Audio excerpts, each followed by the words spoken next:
ඔයත් 2025 මේ පාර උසස් පෙළ විභාගයට මුහුණ දුන්නු දරුවෙක්.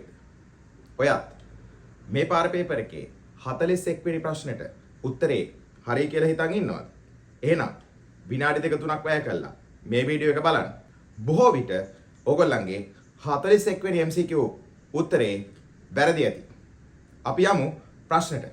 මේ තියෙන්නේ 2025 විභාගයේ MCQ 41 වෙනි ප්‍රශ්නේ.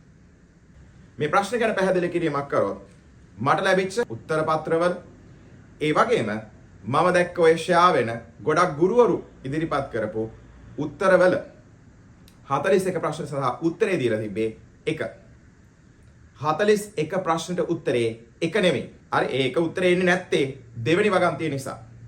ඕගොල්ලෝ දෙවෙනි වගන්තිය කියවලා තියෙන්නේ අසම්පූර්ණව. ඕගොල්ලෝ හරියට දෙවෙනි වගන්තිය කියවුවොත් දෙවෙනි වගන්තිය අසත්‍ය වගන්තියක් වෙනවා.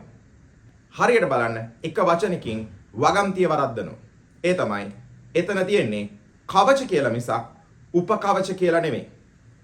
shells and subshells කියන්නේ දෙකක්.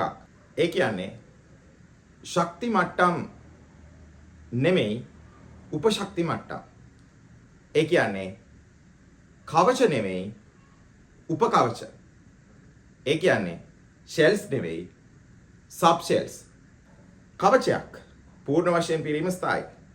ඒකේ ගැටලුවක් නැහැ. හැබැයි කවචයක් අර්ධ වශයෙන් පිරීම ස්ථායීතාවයකට හේතු වෙන එකක් නෙමෙයි.